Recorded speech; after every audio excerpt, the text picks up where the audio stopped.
Hello everyone, welcome to channel learn with ease. आज का topic है एडमिशन ऑफ अ पार्टनर, जिसमें हम सॉल्व करेंगे question number 42 chapter 4 TS Grewal की बुक से class 12 accounts. Online sessions, online classes के लिए आप मुझे इस नंबर पर व्हाट्सएप कर सकते हो अपना नाम और क्लास। नया बैच शुरू हो चुका है, इंटरेस्टेड हो तो जल्दी से व्हाट्सएप कर दो। अगर आप टीएस ग्रेवाल के साथ साथ डीके गोयल बुक को भी फॉलो कर रहे हो तो इसी चैनल की प्लेलिस्ट को क्लिक करो, आपको डीके गोयल न्यू एडिशन के सॉल्यूशंस अपलोडेड मिलेंगे। साथ में ही कम्युनिटी सेक्शन में एमसीक्यूज मिलेंगे क्विज के फॉर्मेट में और एमसीक्यूज के सॉल्यूशन शॉर्ट्स में। तो बहुत कुछ है चैनल पर, विजिट द चैनल। अच्छा लगे तो शेयर और सब्सक्राइब जरूर करना। आज की क्वेश्चन में दी हुई है कुछ ट्रांजेक्शन्स जिन्हें आपको रिकॉर्ड करना है, जर्नल एंट्रीज बनानी है। कैसे करोगे देखो, अगर आपने लास्ट वाला क्वेश्चन मेरे साथ सॉल्व किया है, प्रैक्टिस की है, तो आपको समझ में आ गया होगा कि रिवैल्यूएशन अकाउंट में हम डेबिट साइड पर अपनी एसेट्स की वैल्यू डिक्रीज होने पर रिकॉर्ड करेंगे, लायबिलिटी इंक्रीज होने की एंट्री को रिकॉर्ड करेंगे।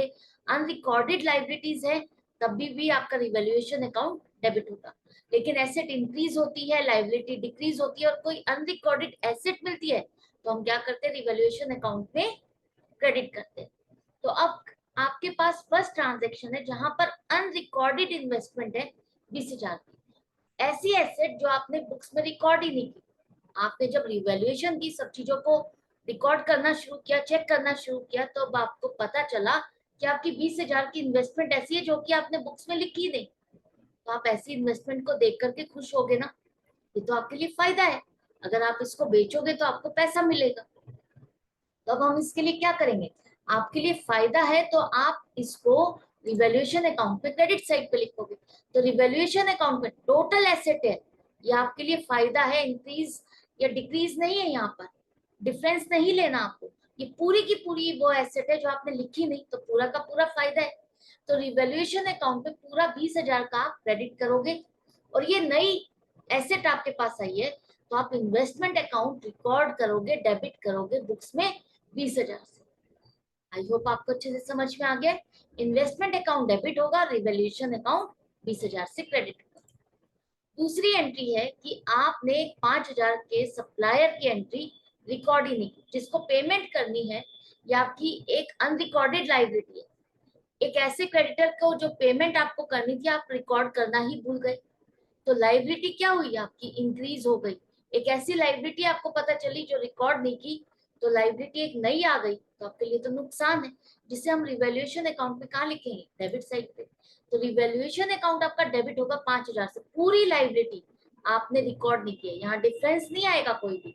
पूरी की पूरी लाइबिलिटी आपने रिकॉर्ड नहीं की है, बुक नहीं की है, तो आपको लिखनी होगी, ताकि आगे की बैलेंस शीट में आप इसको दिखा सको कि एक लाइबिलिटी थी जो हमने रिकॉर्ड ही नहीं किया, हमारे क्रेडिटर्स इतने नहीं है, ये तो 5,000 से और भी ज्यादा है।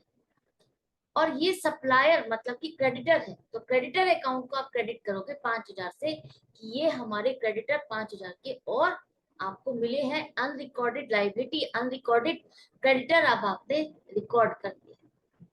करेक्ट है, समझ में आ गया। आगे चलो, अब यहाँ पर क्या है कि सन्ड्री क्रेडिटर्स में 1,600 रुपए का एक आइटम ऐसा इंक्लूडेड है जो कि आपको पे ही नहीं करना। ऐसा क्रेडिटर है जो आपसे पेमेंट लेने ही नहीं आने वाला, तो ये तो आपके लिए फायदा हो गया। एक ऐसी लाइबिलिटी जो आपके पास अराइज ही नहीं होनी, आपको उसकी पेमेंट ही नहीं करनी, तो लाइबिलिटी क्या हुई, आपकी डिक्रीज हो गई। डिक्रीज इन लाइबिलिटी आपके लिए क्या है, फायदा है, जिसे हम रिवैल्यूएशन अकाउंट में क्रेडिट साइड पे लिखेंगे। कितने से, जितने से वैल्यू डिक्रीज हुई है, जितना क्लेम नहीं आने वाला सन्ड्री क्रेडिटर्स का, वही तो आपके लिए फायदा है। तो 1,600 रुपए का रिवैल्यूएशन अकाउंट आप क्रेडिट करोगे और सन्ड्री क्रेडिटर्स आपके 1,600 रुपए से घट जाएंगे। जितने भी के थे, मान लेते 10,000 के आपके सन्ड्री क्रेडिटर्स थे, वो 1,600 रुपए से अब आपके घट करके कितने से शो करोगे, 8400 रुपए से। तो सन्ड्री क्रेडिटर्स अब आपके 1,600 रुपए से घट करके 8400 रुपए रह गए। 1,600 रुपए का आपको फायदा हुआ, रिवैल्यूएशन अकाउंट में आप क्रेडिट करोगे। तो ये थी 3 एंट्रीज। आई होप आपको अच्छे से समझ में आता जा रहा है कि इन एंट्रीज इन ट्रांजैक्शंस का मतलब क्या है। इनको आप रिवैल्यूएशन अकाउंट में डेबिट साइड पे लिखोगे या क्रेडिट साइड पे। तो जैसे जैसे आप क्वेश्चंस को सॉल्व करते जाते हो, आपके सारे डाउट्स वैनिश होते जाते हैं, खत्म होते जाते हैं। तो इसी तरह से सॉल्व करते रहो, मेरे साथ बने रहो, कनेक्टेड रहो। और अगर अच्छा लग रहा है तो लाइक का बटन प्रेस करो, ताकि मुझे भी पता चले कि कितने स्टूडेंट्स हैं मेरे साथ रेगुलर प्रैक्टिस कर रहे हैं, उनको मजा आ रहा है, सीख रहे हैं। और ज्यादा से ज्यादा अपने फ्रेंड्स में शेयर करोगे तो उनकी भी हेल्प होगी। क्या आप उनको दुखी देख करके अच्छा लगता है आपको? नहीं लगता ना। तो ज्यादा से ज्यादा फ्रेंड्स में शेयर करो, ताकि उनके लिए भी अकाउंट्स इजी हो जाए। अगर आप सच्चे फ्रेंड हो तो ऐसा जरूर करोगे।